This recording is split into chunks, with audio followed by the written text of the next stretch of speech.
Next here on a Friday night, an explosive new O.J. Simpson documentary tonight with a little-known theory about why that glove did not fit. Why that glove did not fit. Why that glove did not fit. Why that glove did not fit. Here's Nightline anchor Juju Chang.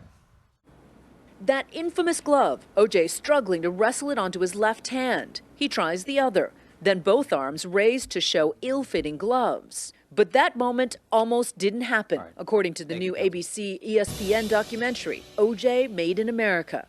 The prosecution team deeply divided over whether to make O.J. try on those bloody gloves. I didn't want to do it. I mean, I knew it was a mistake.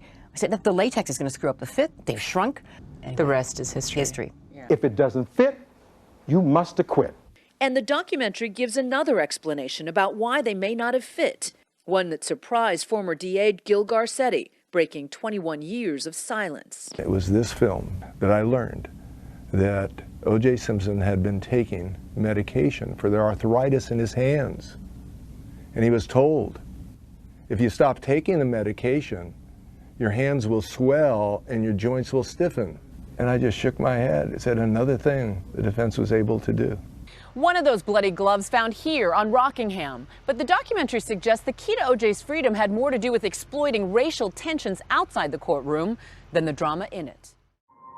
There's the camera to our right, watching everything.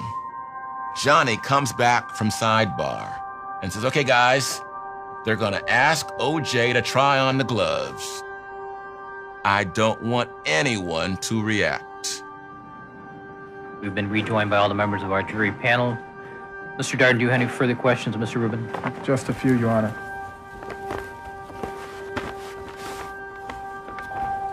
Your Honor, at this time, the people would ask that Mr.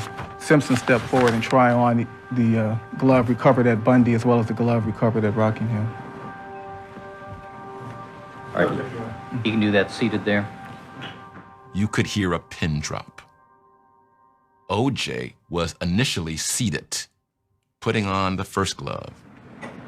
I'm handing Mr. Simpson that glove to Rockingham. And right when it was clear it did not fit, O.J. goes into naked gun mode. He stands up and shows his hand. And that's when he's now okay. Mr. Simpson seems to have a problem placing the glove on his hand. The guy's an actor, for God's sakes. He's playing to 50 million people. Mr. Simpson. All right, records reflect that Mr. Simpson has both gloves. What was he gonna do? Make a good faith effort with plastic over his hands? All right, will you show that to the jury, Mr. Simpson, in a minute? The whole thing was so wildly inconceived, so totally inappropriate, so doomed to failure. The idea that Chris Darden would do this. Mr. Darden, would you wrap it up, please? I looked at him like, I can't believe you did it. You let him play you. You are the weaker one. And you didn't have to be. You just take the gloves, you take both attorneys and a deputy and the suspect, and you go into chambers. And you do it on the record in chambers. You don't do it with latex underneath. My grandson couldn't have gotten into those gloves with latex underneath.